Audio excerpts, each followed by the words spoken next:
Good evening. I trust you're all doing well.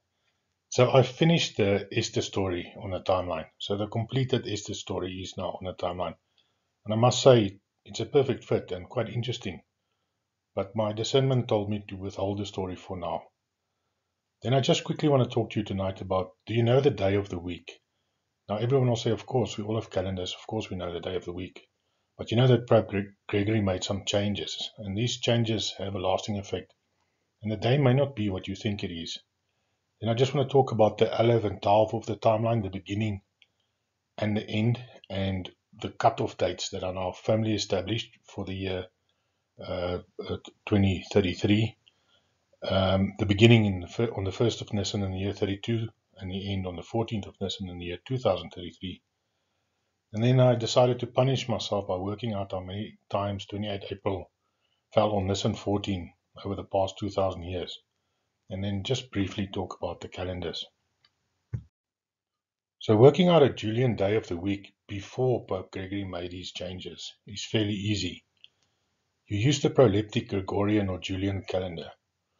Now, proleptic just means extended forwards or backwards from where it was actually used. So proleptic is useful in computer systems, astronomy, historical calculations, ISO date standards, and everywhere chronological consistency is required. So using the proleptic Gregorian, you get to 1st Nisan 32 AD on a Wednesday. You then simply add the 2 days that the Julian had progressed at that time, and you get to the 1st of Nisan and the 14th of Nisan in the year 32 AD, and they both fell on a Friday, which is totally consistent with the 14th of Nisan, Crucifixion Day, being on a Friday.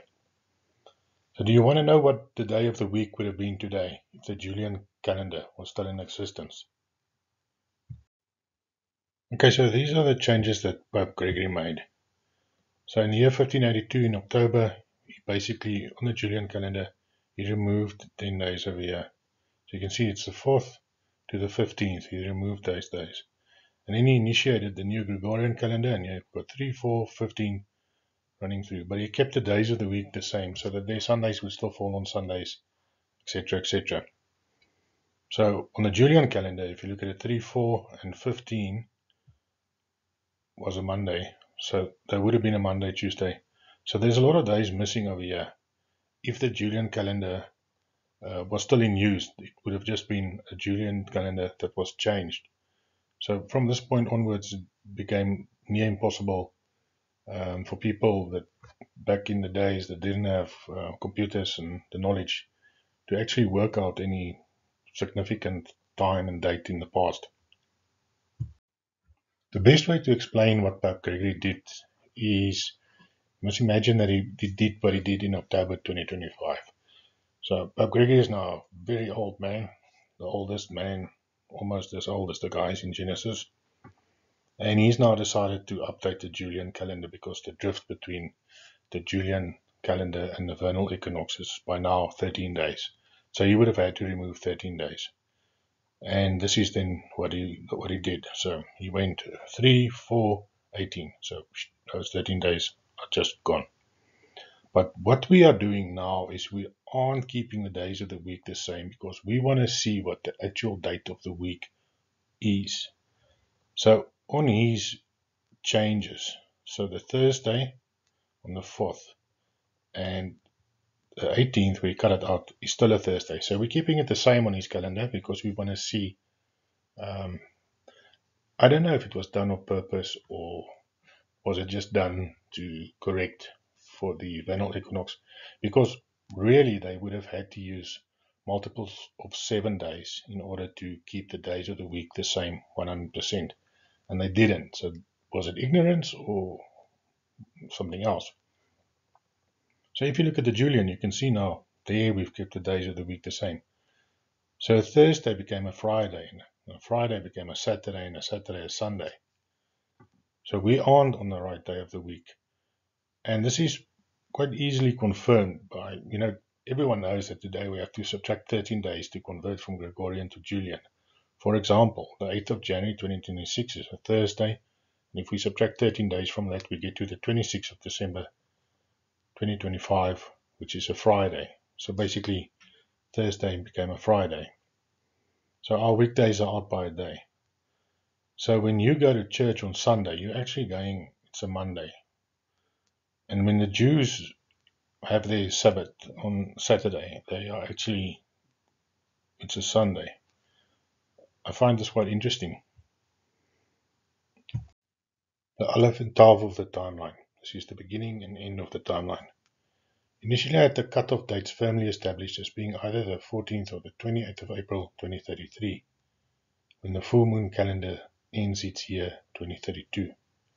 And in some videos I alluded to the fact that whilst we may be in 2033, the prophetic and Mazzaroth full moon calendars will still be in 2032 after April 2033, because they begin their year 2032 6 months after the full moon calendar and end well into 2033, around October, November 2033. But I have since come to my senses and realized that the cutoff dates of either 14 or 28 April 2033 is well established, because we are counting dates, not years. And the dates we are counting from are very important dates. The timeline must end before the 1st or 14th of Nisan in the year 2033, which would be 2001 years since the timeline began. So in other words, at that point we would be in the 2000th year, but not quite at 2001 years. But it cannot progress past that point, because then we are past 2001 years, and we know for a fact that we can't go past that. As I've mentioned before, dates that fall on the same full moon cycle roughly occur every 19 years. Jesus gave us the exact same dates for both the beginning and the end of the 2000 year cycle. He wouldn't have just done that for no reason at all. Okay, and here you can just basically see that I've removed the middle section of the timeline so that we can see the beginning and the end. So we have Nisan 1, 14 April, and we have Crucifixion, Nisan 14, 28 April.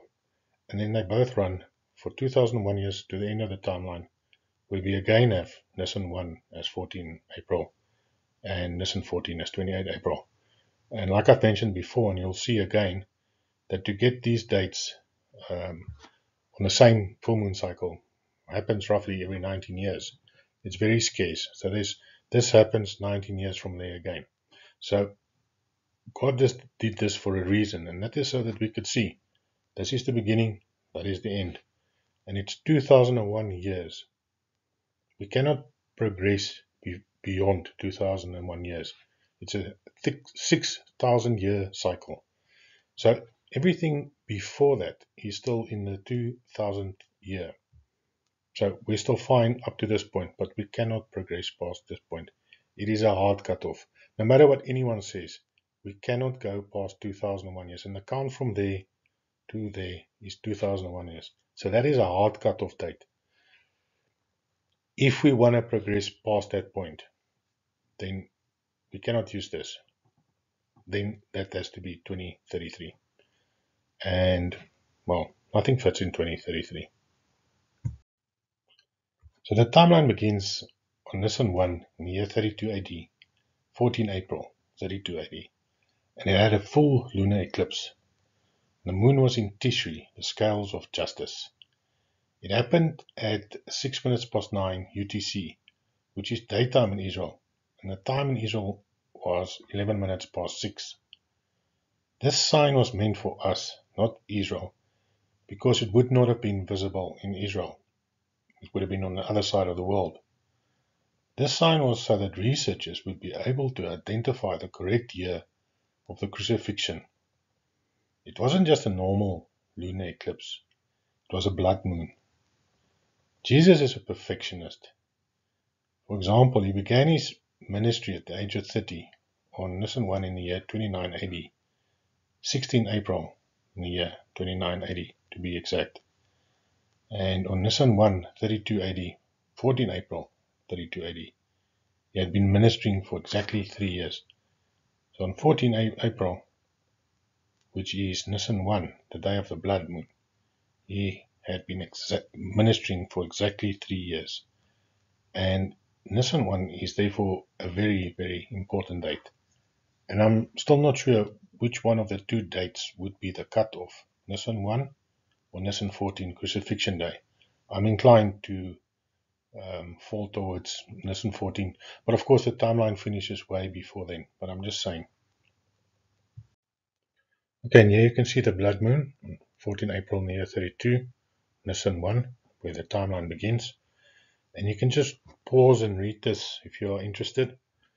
I'll just point out that the total eclipse is central, meaning that the moon's disk actually passes through the axis of Earth's umbral shadow. And then also, the total solar eclipse of 32 April 14 is preceded 2 weeks earlier by a partial lunar eclipse on the 29th of March, and followed 2 weeks later by a partial solar eclipse on the 28th of April. That would be Nisan 14 in the year 32. Okay, in the end, Nisan 14, 32, 28 April 32 AD, the day of crucifixion. So in 14 Nisan 32, there was a partial solar eclipse of 66% visible in Israel. You can see over here, that's the edge of the solar eclipse. So anything north of that, visible in Israel, is right there on the edge of that. And it's 66%. And you know, 6 has a special meaning in the Bible. Not a positive meaning, but nothing that happened on the day where they killed Jesus is positive, apart from the fact that it would lead to the resurrection. So it happened at 8:52 a.m. Israel time. So in other words, 8 minutes to 9. This sign was meant for Israel because it would have been visible in Israel.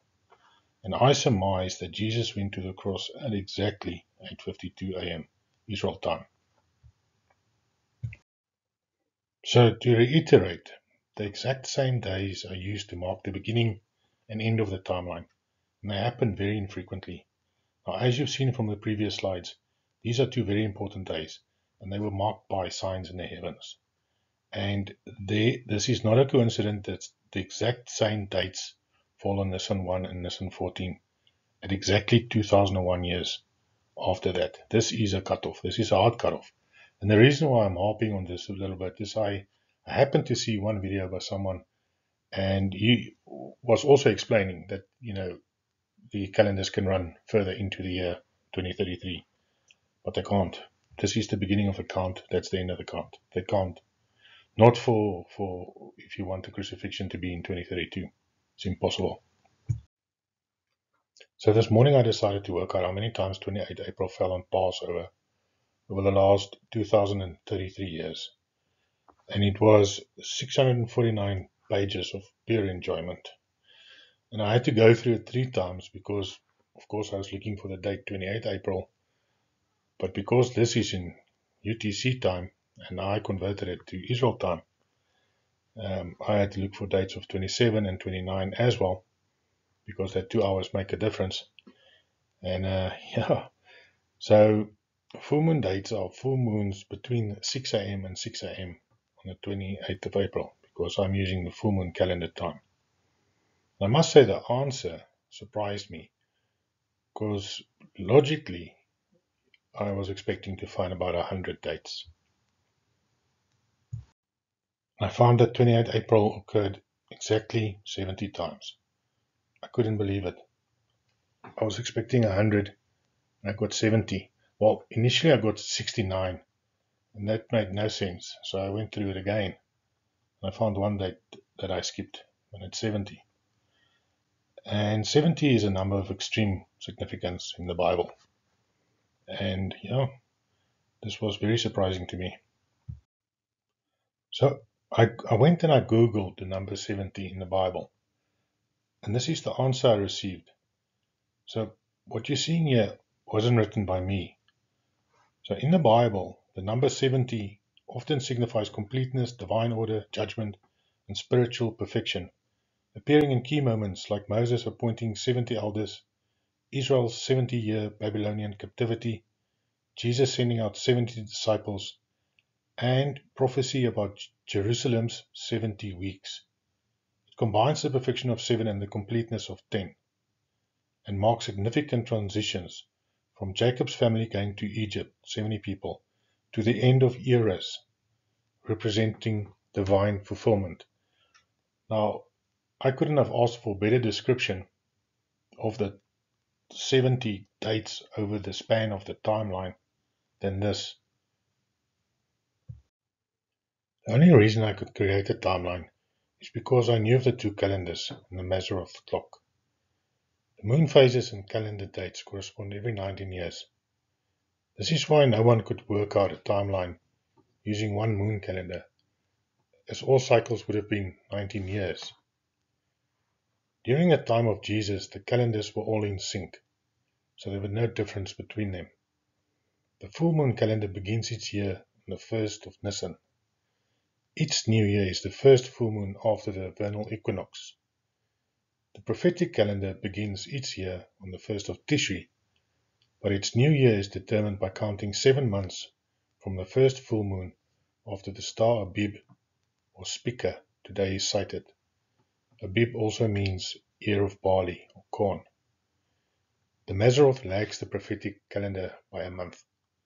What is interesting is that the prophetic calendar is in sync with the full moon calendar on some months or some years, and it also lags the full moon calendar on some years. I find it fascinating that all the calendars were the same during the birth and life of Jesus, and they drifted slowly apart.